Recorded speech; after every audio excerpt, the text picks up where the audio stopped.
دنیا کے اندر امت مسلمہ پریشان حال ہے، کہیں جنگیں ہیں تو کہیں بے برکتی ہے، کہیں دشمن مسلط ہے تو کہیں ظالم بادشاہ ہے، کہیں نافرمانی ہو رہی ہے تو کہیں کوئی بیماری ہے، کہیں گھر کا چین و سکون ختم ہو چکا ہے۔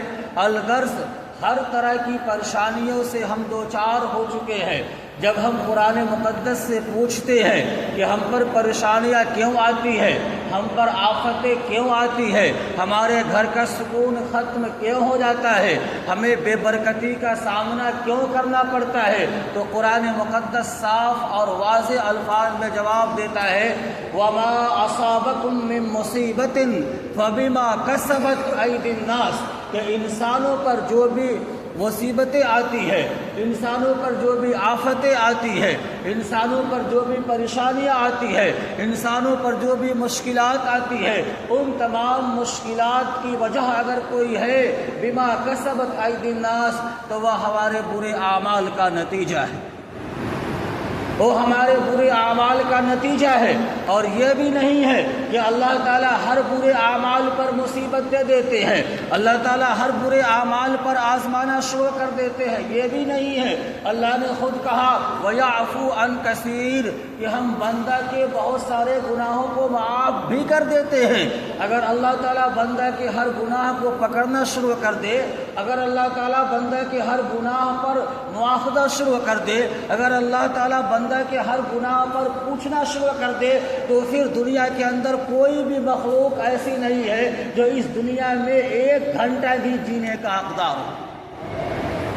تو اللہ ہمارے بہت سارے گناہوں کو معاف بھی کر دیتا ہے، اور اللہ تعالیٰ ہمارے بہت سارے گناہوں پر مواخذہ بھی کرتا ہے۔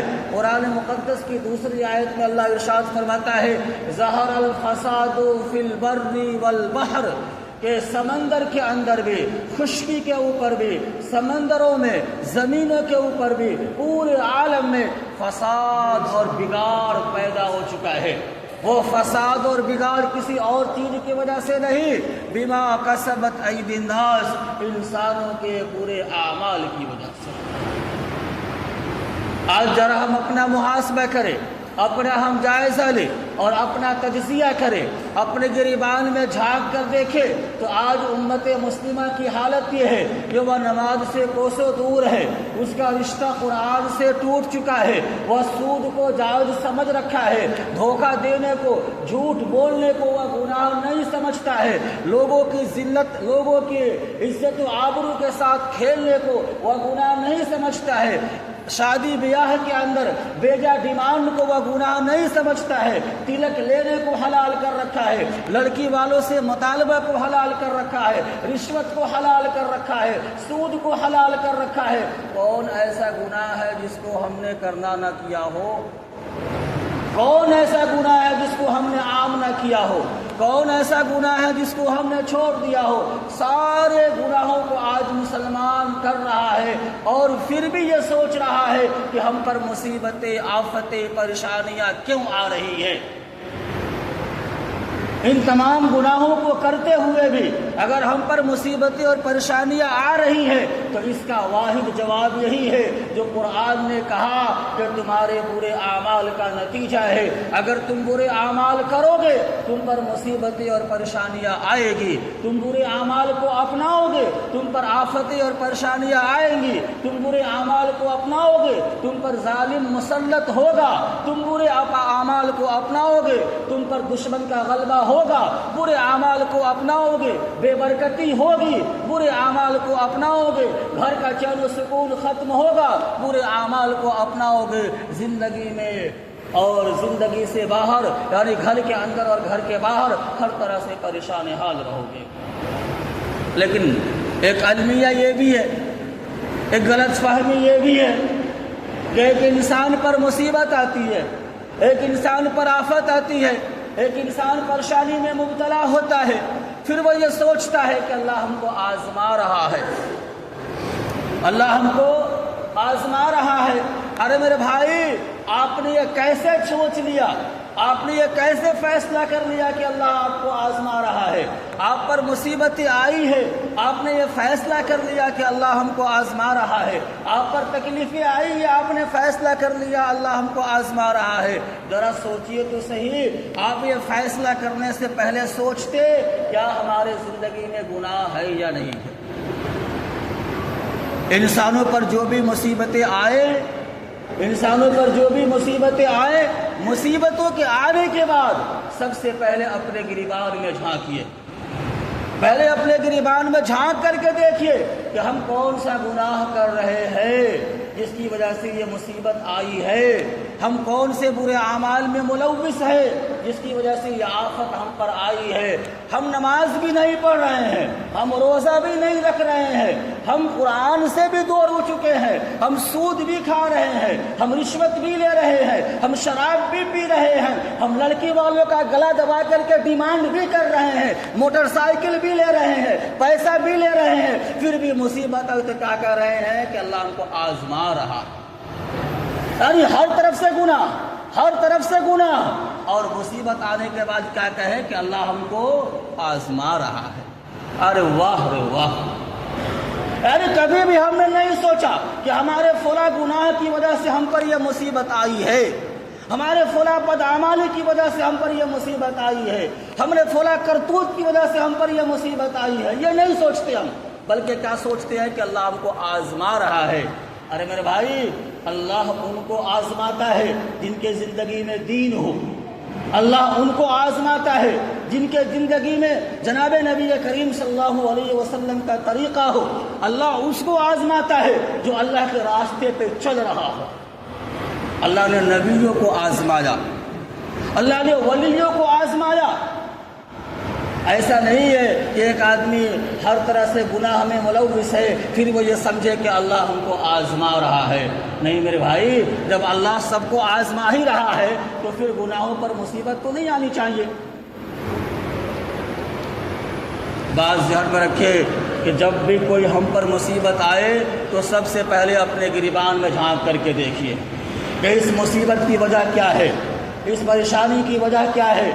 خواہ وہ پریشانی انسانوں کی طرف سے ہو، خواہ وہ پریشانی قدرتی ہو، خواہ وہ پریشانی کسی کی طرف سے ہو، اس پریشانی کے پیچھے کوئی وجہ ہے تو قرآن نے صاف اعلان کیا فَبِمَا كَسَبَتْ أَيْدِي النَّاسِ کہ ہمارے اور آپ کے برے اعمال کی وجہ سے ہوتا ہے، ہمارے اور آپ کے برے اعمال کی وجہ سے ہوتا ہے۔ اللہ نے نبیوں کو آزمایا، قرآن مقدس میں بھی، اور جناب نبی کریم صلی اللہ علیہ وسلم نے حدیث پاک میں فرمایا کہ اگر دنیا میں سب سے زیادہ کسی پر مصیبت اور پریشانی آتی ہے تو وہ نبی کی ذات ہوتی ہے۔ وہ کون ہوتی ہے؟ نبی کی ذات ہوتی ہے۔ نبی کے ذات کے اوپر سب سے زیادہ مصیبت اور پریشانی آتی ہے، اس کے بعد ان لوگوں پر آتی ہے جو لوگ نبی کے طریقے پر چلنے والے ہیں۔ بلکہ حدیث پاک میں اللہ کے رسول نے فرمایا، ایک صحابی آ کر کہتے ہیں اللہ کے رسول مجھے آپ سے محبت ہے۔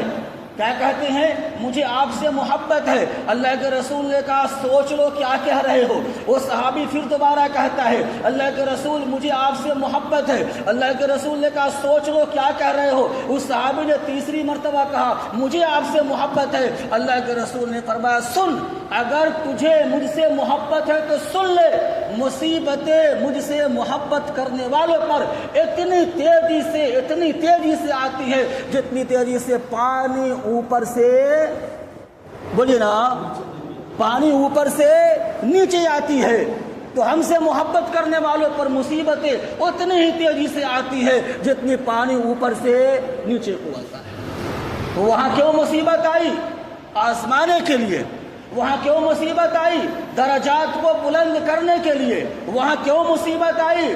ان کے صبر کو برقرار رکھنے کے لیے۔ تو اللہ والوں پر مصیبتیں آئی، انبیاء علیہ السلام پر مصیبتیں آئی درجات کو بلند کرنے کے لیے، لیکن ایک بے نمازی پر مصیبت آ رہی ہے، ایک سود خور پر مصیبت آ رہی ہے، ایک گنہگار پر مصیبت آ رہی ہے، ایک شرابی پر مصیبت آ رہی ہے۔ تو کیا آزمانے کے لیے؟ یا اس کے برے اعمال کے کرتوت کی وجہ سے ہو رہا ہے؟ تو ذرا ہم اپنے گریبان میں جھانک کر کے دیکھیں اور یہ نہ کہے کہ ہر مصیبت ہم پہ آزمانے کے لیے آتا ہے، صبر کے لیے آتا ہے۔ ارے میرے بھائی، اس جملہ کو کہنے سے پہلے اپنے گریبان میں جھانکیے۔ قرآن مقدس کہتا ہے کہ ہمیں اپنا حساب لینا چاہیے، ہمیں اپنا محاسبہ کرنا چاہیے۔ جب بھی ہم پر مصیبت آئے ہمیں اپنا محاسبہ کرنا چاہیے، ہمیں اپنے اندر جھانک کر کے دیکھنا چاہیے کہ آخر وہ کون سی کمی ہے، وہ کون سی برائی ہے جس کی وجہ سے ہم پر مصیبت آ رہی ہے، بجائے اس کے کہ ہم یہ سمجھے کہ اللہ ہم کو آزما رہا ہے۔ اللہ آزماتا کب؟ جب آپ اللہ کے احکام پر عمل پیرا ہوتے تب۔ اللہ آزماتا کب؟ جب ہم اللہ کی بات کو ماننے والے ہوتے تب۔ اللہ کی باتوں کو مان بھی نہیں رہے ہیں اور پھر ہم سمجھ رہے ہیں مصیبت آنے پر کہ اللہ ہمیں آزما رہا ہے۔ فرق ہے میرے بھائیوں، دونوں میں فرق ہے۔ جو مصیبتیں آزمائش کے لیے آتی ہے، بندہ اسباب دیکھتا ہے کہ وہ کون سا سبب ہے، وہ کون سا جرم ہے یا وہ کون سا گناہ ہے جو ہم نے کیا ہے جس کی وجہ سے ہم پر مصیبتیں آئی ہے، اور جو مصیبتیں گناہوں کی وجہ سے آتی ہے بندہ کہتا ہے آج ہے کل ختم ہو جائے گا، آج آیا ہے کل ختم ہو جائے گا۔ وہ یہ نہیں سوچتا ہے کہ جس برے اعمال کی وجہ سے ہم پر آفتیں پریشانیاں آئی ہے اس برے اعمال کو نہیں چھوڑوں گا تو کل بھی ہم پر آفتیں پریشانیاں آئیں گی۔ ارے میرے بھائیوں، یاد رکھ لیجئے، اگر انسان خوشحالی میں خدا کو یاد کرتا ہے، خوشحالی میں خدا کو یاد کرتا ہے، تبھی جا کر کے اللہ مصیبت میں بھی اس کی سنتا ہے۔ جو آدمی خوشحالی میں خدا کو یاد کرتا ہے، خدا سے مانگتا ہے، تبھی جا کر کے خدا مصیبت کے اوقات میں بھی سنتا ہے۔ ہم وہ ہے کہ جب ہم پر مصیبتیں آتی ہیں تب ہمیں خدا یاد آتا ہے، جب ہم پر مصیبتیں آتی ہیں تب ہمیں خدا یاد آتا ہے، اور جب مصیبت ختم ہو جاتی ہے تو پھر ہم خدا کو بھول جاتے ہیں۔ تو خدا آپ کا کوئی ٹھیکیدار نہیں نہ ہے کہ آپ جب بھی خدا کو پکارے خدا سن لے گا۔ اللہ کے رسول نے حدیث مقدس میں فرمایا کہ بندہ اسی بندے کی خدا سنتا ہے جو بندہ خوشحالی میں بھی خدا کو یاد کرے اور پھر غمی میں بھی خدا کو یاد کرے۔ تو آج ہم پر مصیبتیں ہر طرف سے آ رہی ہیں، لیکن پھر بھی ہم اپنے گریبان میں جھانک کر کے نہیں دیکھ رہے ہیں کہ مصیبت پریشانی کیوں آ رہی ہے۔ اور یاد رکھیے، جو سب سے کھلی وجہ ہے وہ یہ کہ آج مسلمان نماز چھوڑنے کو گناہ سمجھا ہی نہیں۔ خواہ وہ جوان ہو یا بوڑھا ہو یا بچہ ہو، سب یہ سمجھ رکھا ہے کہ چلو من میں آئے گا تو پڑھ لیں گے، چلو من میں آئے گا تو نہیں پڑھیں گے۔ وہ نہیں سمجھتا کہ یہ گناہ ہے، وہ نہیں سمجھتا، اور پھر بھی کیا کرتا ہے کہ ہمارے کمائی میں برکت نہیں ہو رہی ہے، ہمارے کام میں برکت نہیں ہو رہی ہے۔ امام صاحب تعویذ بنا دیجئے، قاری صاحب تعویذ بنا دیجئے۔ ارے میرے بھائیو، اگر تعویذ ہی بنانے سے برکت ہوتی تو کیا ضرورت تھی نماز پڑھنے کی؟ تلاوت قرآن نہیں کریں گے، قرآن کا تعویذ بنا کے گھر میں لٹکا دیں گے، قرآن کی نہیں سیکھیں گے، قرآن لٹکا دیں گے گھروں کے اندر۔ ارے میرے بھائیو، قرآن سیکھیے، نماز پڑھیے، تب ہماری مصیبتیں دور ہوں گی، ورنہ ہم لاکھ کوششیں کرتے رہیں گے، ہم پر پریشانیاں آتی رہیں گی۔ اور ایک بات کہہ کے بات ختم کرتا ہوں، اپنا پہلے محاسبہ کیجئے، پہلے اپنا محاسبہ کیجئے، دوسروں کے بارے میں زیادہ مت پڑھیے۔ میں سب سے کہتا ہوں، دوسروں کے بارے میں زیادہ مت پڑھیے، اپنا محاسبہ کیجئے۔ اللہ آپ سے اپنے بارے میں پوچھے گا۔ دوسروں کا آپ برائی کر کے، دوسروں کا نکتہ چینی کر کے آپ اس کا لاس نہیں کر رہے ہیں، اپنا لاس کر رہے ہیں، اپنا آپ لاس کر رہے ہیں۔ آپ بولیں گے ہمارا لاس کیا ہے؟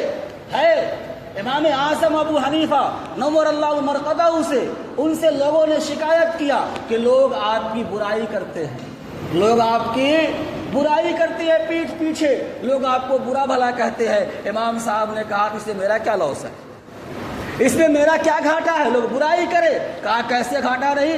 عزت و ذلت تو اس کے ہاتھ میں ہے نا، عزت و ذلت اس کے ہاتھ میں ہے۔ اگر پورے دنیا مل کر کے ہمیں ذلیل کرنا چاہے ذلیل نہیں کر سکتی ہے، لیکن اگر وہ چاہے ذلیل کرنا تو ہمیں ذلیل کر دے گا۔ اور کہا کہ پھر برائی کرنے سے میرا فائدہ یہ ہوا کہ اس کی نیکیاں کٹ کر کے میرے کھاتے میں آ گئی. کیا ہوا؟ کیا بولے ہیں سمجھے کیا بولے ہیں؟ کسی کی برائی کرنے کا نقصان اپنا کیا ہے کہ آپ کی نیکی جس کو آپ نے کمایا ہے، جس کو آپ نے بڑی مشقت سے کمایا ہے، ہفتے آ کر کے کمایا ہے، خالی شب رات کے دن آ کے کمایا ہے، کیونکہ آپ کے پاس تو اتنا موقع ہے نہیں کہ 5 وقت کا نماز پڑھے. تو جو نیکی آپ نے کمایا ہے مہینے میں آ کر کے، ہفتے میں آ کر کے، سال میں آ کر کے، وہ بھی نیکی کسی کو دے دیے جاؤ. اپنا محاسبہ کرے، زیادہ دوسروں کی نکتہ چینی مت کرے، اس سے اپنے اعمال خراب ہوتے ہیں. دیکھیے ایک دنیا والے بھی کہتے ہیں، جب ہم کسی کو کہتے ہیں کہ اس کو دیکھو کتنا برا ہے، ارے میرے بھائی اس کے طرف آپ نے 1 انگلی کی، اپنے طرف آپ نے 4 انگلی کی، پہلے اپنا تو دیکھ لیتے. فلاں کا بیٹا نماز نہیں پڑھتا ہے، اور کیا آپ کا بیٹا پڑھ رہا ہے؟ فلاں کا بیٹا رات بھر موبائل دیکھتا ہے، یا آپ کا بیٹا نہیں دیکھ رہا ہے؟ فلاں کا بیٹا ناچ کرتا ہے، کہ آپ کا بیٹا کیا کر رہا ہے؟ فلاں کی بیٹی گھوم رہی ہے، آپ کی بیٹی کہاں جا رہی ہے؟ ارے میرے بھائیو، دوسرے کی طرف کرنے سے پہلے اپنے گریبان میں جھانک لو.